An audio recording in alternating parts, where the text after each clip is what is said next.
Bom dia a todos, é um prazer estar aqui com os meus colegas de mesa e todo o público presente. Eu vou ler para conseguir me ater ao tempo. Eu gostaria de estar, de início, localizando vocês um pouquinho sobre os objetivos gerais da pesquisa que eu tenho realizado dentro do temático FAPESP, que está justamente ganhando visibilidade, né, de parte desses resultados aqui nesse simpósio. Então, quando eu recortei o meu tema, a minha preocupação incidia na compreensão de que as políticas educacionais têm sido construídas a partir do lugar do consenso, do multiculturalismo e de uma ética individualizante das instituições que fundam o Estado. Tanto um quanto o outro retiram o sujeito da história e do social, produzindo uma deriva que Amy Orlandi chama de liberal, em que o real dos discursos desta formação discursiva se desloca, por exemplo, da lei para o crime.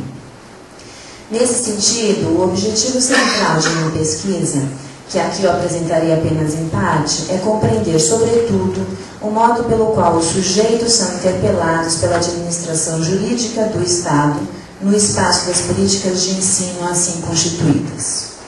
Desse modo, toma as políticas de ensino, leis, manuais, como ancoragem analítica para compreender o processo discursivo que configura o espaço do consenso para o sujeito que se inscreve em uma sociedade urbana pautada pela escrita. Muito bem, o que eu trago aqui para vocês é fruto de um trajeto de leitura em que se fez premente buscar compreender de início a textualização das políticas públicas de ensino. Primeiro slide, por favor. Para tanto, três eixos fundamentais foram se configurando. Primeiro, compreender as diferentes abordagens que se fazem da justificativa da presença das políticas públicas e do modo como devem estar presentes ou não. Segundo, compreender os pressupostos e, mais do que tudo, os pré-construídos de algumas teorias, filosofias, correntes, que nome vai sendo dado para isso, né, que se apresentam de forma predominante, consensual, como as mais adequadas para estruturarem o ensino brasileiro. E, finalmente, compreender o entrecruzamento desses dois lugares de produção de sentidos na configuração das leis e propostas curriculares que instituem as políticas educacionais no Brasil. É interessante notar, logo de saída, que essas justificativas ou abordagens do lugar a que se destina a política pública, ou mais precisamente, o lugar a que se destina o Estado, são tomadas como se não afetassem o assim chamado conteúdo dessas políticas. De nosso ponto de vista, uma vez que não trabalhamos com a divisão entre forma e conteúdo, esses embates são constitutivos da configuração dessas políticas e, mesmo que uma ou outra abordagem, e vocês vão ver isso aqui presente, se apresente na circulação dos discursos como ultrapassada ou estereotipada, percebemos como reverberam consistentemente seus sentidos na prática política. Posto isso, passo para o trajeto de leitura propriamente. Nesse trajeto, alguns autores foram fundamentais e serão retomados detalhadamente nessa apresentação. Os trabalhos de Milton Duarte, que é coordenador do grupo de pesquisa na Unesp de Araraquara sobre estudos marxistas em educação, especializado em psicologia da educação, os de Clarice Nunes, professora titular em História da Educação, aposentada pela Federal Fluminense, e os de Janete de Azevedo, cientista social, docente da Faculdade de Educação da Universidade Federal de Pernambuco. É por essa última autora que inicio essa leitura conjunta do meu trajeto. Janete de Azevedo destaca, inspirada em Pierre Miller e Bruno Joubert, é o terceiro, que as políticas públicas, como qualquer ação humana, são definidas, implementadas, reformuladas ou desativadas com base na memória da sociedade ou do Estado que tem curso.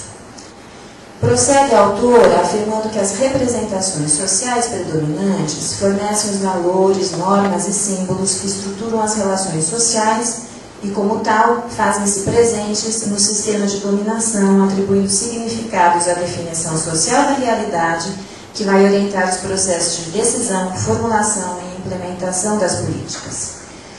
Aqui, não podemos deixar de assinalar que parece haver um transporte para as relações sociais daquilo que é já efeito da produção do consenso. Ou seja, as representações sociais predominantes passam a significar as próprias relações sociais. Há um efeito de colagem, fazendo das representações conteúdos dessa forma, tudo o que se pode compreender das relações sociais seriam esses conteúdos. Isto é, há uma pasteurização. Um pouco mais adiante, a autora irá precisar sua definição de política pública educacional, no próximo slide, enquanto arquiteturas em que se fazem presentes, dentre outras dimensões, as soluções técnico-políticas escolhidas para operacionalizar internamente os princípios ditados pelo espaço global, o conjunto de valores que articulam as relações sociais, o nível de prioridade que se reserva à própria educação, as práticas de acomodação ou de resistência forjadas nas instituições que as colocam em ação, seja nos sistemas de ensino ou nas próprias escolas. Por outro lado, a autora salienta, o próximo slide, por favor, que política pública também pode ser pensada em termos do Estado em ação, como uma materialidade da intervenção do Estado. Essas políticas podem ser alteradas ou não de acordo com as gestões de cada governo, mas, sobretudo, podem ser interpretadas e projetadas, ou ainda criticadas, de modos diferentes de acordo com as teorias que as analisam. De nosso lado, diríamos que, mais do que analisar as políticas públicas, essas diferentes abordagens demandam, projetam e, portanto, fazem parte da constituição dos sentidos de Estado e de suas formas de intervenção. Trata-se, pois, de verificar, de um lado, consensos produzidos teoricamente pelo conhecimento científico sobre qual é o papel do Estado e, portanto, qual é o papel de um dos seus principais instrumentos, as políticas públicas. Assim, de nosso ponto de vista, a definição de uma política pública responde a uma definição teórica e a uma definição em termos de sua configuração que pode ou não ser coincidente com a teórica. Estamos lidando, pois, com um discurso sobre, do lugar do científico, que interfere não somente nos ditos conteúdos de uma política pública, mas interfere, sobretudo, no papel consensual para a própria sociedade que se configura nessas políticas. Nesse sentido, a divulgação científica é fundamental. Algumas abordagens têm mais espaço na mídia, estabilizando o sentido. Por outro lado, mas não independentemente, é preciso analisar o que de fato se pratica nas políticas públicas, em nosso caso particular, as educacionais. Tratarei no primeiro conjunto de análise, tratarei isso no primeiro conjunto de análise, para depois, com o auxílio de Milton Duarte e de Clarice Nunes, buscar compreender um pouco sobre a segunda parte. Azevedo estabelecerá um longo e detalhado trajeto na sua obra pelas diferentes abordagens que configuram as políticas públicas. Além de ater-me a uma breve síntese desse trajeto realizado por Azevedo, eu também operarei com um drástico recorte para trazer o que é mais fundamental nesse momento em termos de análise. Desse modo, tomarei aqui a abordagem neoliberal que tem sua base no liberalismo clássico do século XVII, quando o Estado ganha uma nova dimensão, a da igualdade, do alargamento dos direitos dos cidadãos. Esta é uma abordagem marcada por uma democracia utilitarista em que o Estado toma a forma da neutralidade, cabendo-lhe garantir os interesses públicos. Tomando Hayek como uma referência, já que, segundo a autora, as correntes neoliberais apoiam-se fortemente em suas formulações e nas de Milton Friedman, podemos tomar como máxima dessa corrente a frase usual, menos Estado e mais mercado. Vários são os argumentos que sustentariam essa máxima. Obviamente, eu não vou estar adentrando neles e apontarei para um que tem uma relação mais direta e evidente com as políticas educacionais, qual seja o de que a manutenção do bem-estar social tem um custo muito alto para o Estado, que recai sobre apenas uma pequena parcela da sociedade. Friedman chega a afirmar que a inflação e o desemprego são frutos da manutenção do bem-estar social. Nesse sentido, pareceria até contraditório pois essa corrente neoliberal defende uma política educacional pautada na ideia de que a ampliação da educação é um dos fatores mais importantes para a redução das desigualdades. A contradição se desfaz justamente quando entendemos em que termos essa política educacional se daria. O acesso ao nível básico de ensino seria da responsabilidade do Estado, mas este nível deveria ter, da parte do Estado, uma contínua transferência ou divisão da responsabilidade administrativa com o setor privado. Esse seria um meio de estimular a competição e a manutenção do padrão de qualidade na oferta dos serviços, a chamada qualidade total, e de diminuir o inchaço da máquina pública e, consequentemente, os gastos públicos. Hayek defende a mesma conduta por meio de argumentos de natureza um pouco diferentes. Cito, é o próximo slide. A própria magnitude do poder exercido sobre a mente humana, que um sistema de educação altamente centralizado e dominado pelo governo coloca nas mãos das autoridades, deveria fazer-nos pelo menos hesitar antes de aceitá-lo. Na verdade, quanto mais conscientes estivermos do poder que a educação pode exercer sobre a mente humana, mais convencidos devemos estar do perigo de entregar esse poder a uma única autoridade. Hoje, como as tradições e instituições da educação universal estão firmemente implantadas e como a maioria dos problemas criados pela distância já foi resolvida pelo transporte moderno, Rô? Não é mais necessário que a educação seja não só financiada pelo Estado, como também ministrada por ele. Quanto aos outros níveis, sobretudo os profissionalizantes, a corrente neoliberal é taxativa em afirmar que o Estado não deve subsidiar nada. Desse modo, a política educacional como pública é colocada em suspenso pela corrente neoliberal, acusando o Estado de ser o responsável pelos problemas nos sistemas educacionais da atualidade. Azevedo ainda apresenta uma outra corrente neoliberal que designa de teoria liberal moderna da cidadania. Essa corrente apregoa que o bem-estar social e a igualdade constituem em si pré-requisitos indispensáveis para o exercício pleno da individualidade e da liberdade, e de que cabe ao Estado a responsabilidade pela garantia da promoção do bem comum. Titmus e Marshall seriam os expoentes dessa corrente, fundamentada por elementos trazidos por Durkheim. Azevedo sustenta que, apesar de não ser classificada como tal, ela considera que a abordagem da social-democracia também deve estar nessa corrente. Isso porque o que de comum lhes dá unidade é considerarem as políticas sociais como instrumentos importantes no sentido de amenizar as desigualdades originadas no mercado.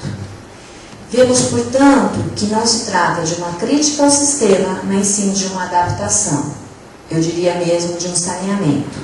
E eu gostaria que desde já retivéssemos esse processo de adaptação que se mostrará no decorrer do trabalho como uma compreensão analítica muito forte, ao meu ver.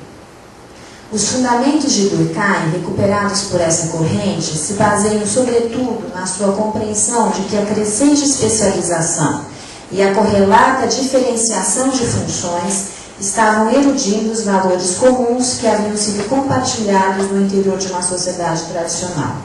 Para Durkheim, a solidariedade mecânica daria espaço para uma solidariedade orgânica, engendrando novas regras morais baseadas na cooperação advinda da interdependência das novas funções.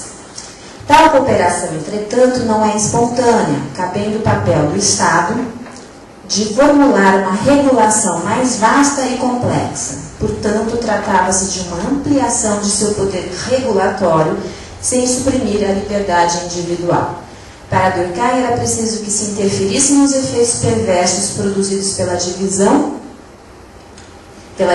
forçada do trabalho, expressos, segundo o autor, na coerção aberta e na alienação das tarefas. Durkheim propõe uma regulação jurídica precisa e abrangente das relações entre o capital e o trabalho e aponta para a necessidade de uma absoluta igualdade de condições exteriores para que todos tivessem a chance de competir pelo exercício das funções, ocupando-as segundo seus talentos e habilidades.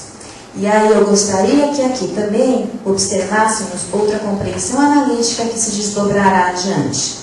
Essa memória discursiva que reverbera o tempo todo no sentido de individualizar a responsabilidade de ser e estar.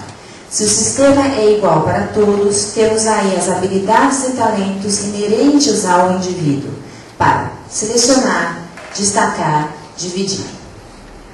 Este era o primeiro cenário que me propus apresentar aqui para vocês.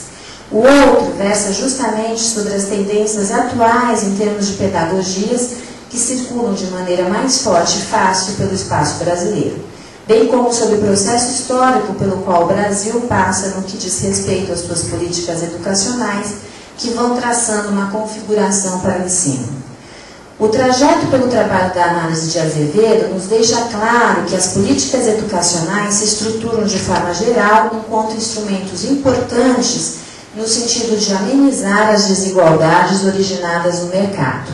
Isso em termos imaginários, obviamente.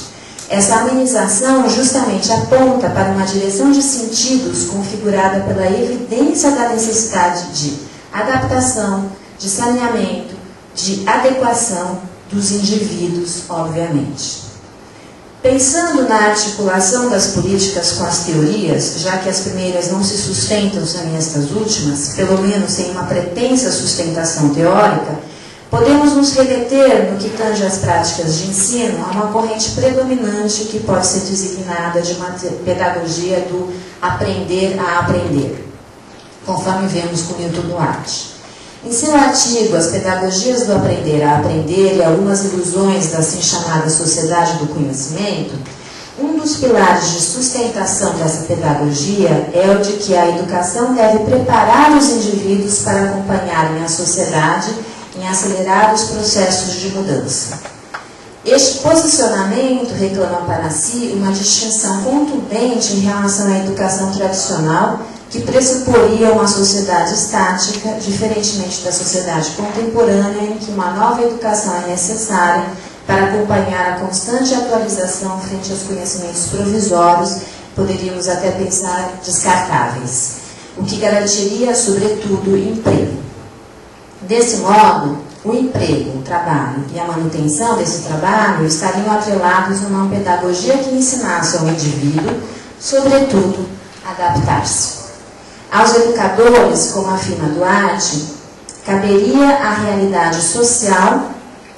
conhecer a realidade social não para fazer a crítica dessa realidade e construir uma educação comprometida com as lutas por uma transformação social radical, mas sim para saber melhor quais são as competências que a realidade social está exigindo dos indivíduos.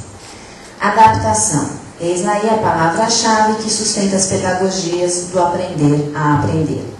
De nosso lado, diríamos que a demanda histórica pela capacidade de adaptação é uma prática consensual que estabiliza a sociedade capitalista tal como é. Desse modo, essa autonomia e liberdade do indivíduo só podem ser pensadas e estabilizadas porque estamos em uma sociedade capitalista que atualiza sua memória por diferentes materialidades. A que estamos observando é justamente a do discurso científico apropriado pelo Estado, seja na forma de política governamental, seja na forma de organizações não governamentais que trabalham na estabilização de um Estado. Recorro finalmente a Clarice Nunes para meu último percurso, com quem vemos que o ensino no Brasil constitui-se por uma tensão fundante entre uma abordagem profissionalizante e uma humanista, que André Chervel e Marie Madeleine vão mostrar que se sustenta numa divisão feita na antiguidade entre uma formação baseada na natureza, na realidade, e uma formação baseada nos textos de longa tradição. Esta última seria chamada de humanidades, de clássicas, de cultura geral, constituiria um paradigma. A primeira seria reconhecida como científico, ou ainda o profissionalizante. Mas não constitui em si um paradigma, pois não se recobrem e muitas vezes se excluem, colocando as clássicas e o científico opostos ao profissionalizante, muitas vezes. Nesse sentido, por exemplo, A LDB de 96 consagrará, depois de muitas idas e vindas, o ensino médio como tendo uma vocação humanista e cientificista, em oposição a uma profissionalizante. Sem, no entanto, descartar nessa mesma LDB a possibilidade para aqueles que queiram de se cursar um ensino profissionalizante. Apesar do artigo de Clarice Nunes ser muito produtivo e interessante para esse momento, quero chamar a atenção para apenas uma parte de sua análise histórica sobre a educação remetida aos sentidos iluministas. Nela, Nunes mostra que no embate entre Rousseau, Voltaire e Condorcet, foi esse último que conseguiu garantir a sua corrente como aquela que sustentou a formulação do sistema de formação francês.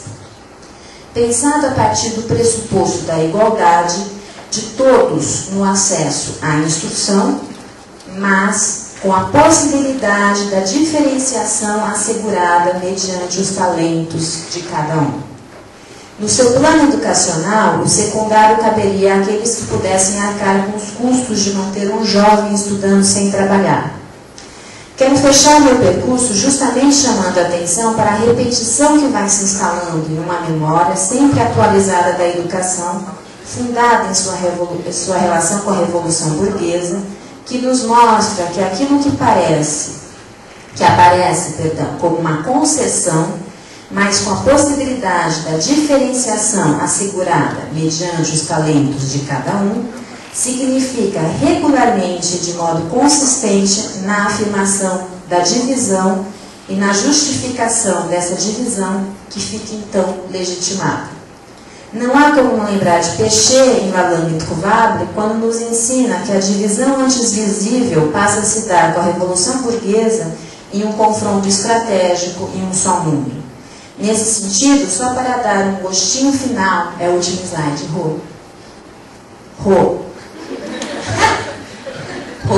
último slide. Pode continuar conversando, Diego. Só para dar um gostinho final de análises ainda iniciais que venho fazendo, eu trago o artigo 208 da Constituição. Lá eu só vou chamar a atenção para o inciso 5º. O artigo 208 vai dizer o seguinte: o dever do Estado com a educação será efetivado mediante garantia de, entre outras, no inciso 5º, acesso aos níveis mais elevados do ensino, da pesquisa e da criação artística, segundo a capacidade de cada um.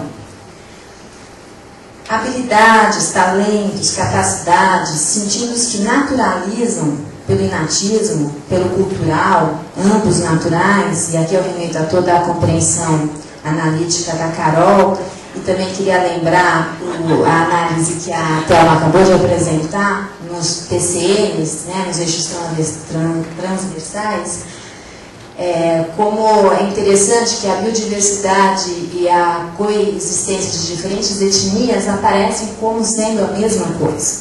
Né? Exatamente. Então, essas habilidades, talentos, capacidades, sentidos que naturalizam a impossibilidade histórica de sujeitos inscreverem-se em determinadas posições, deslocando para eles a responsabilidade, ora marcada como falta de vontade, de perseverança, ora marcada pela incapacidade cognitiva, ora marcada por um não desejo de estar com os outros. Enfim, despolitizando a história.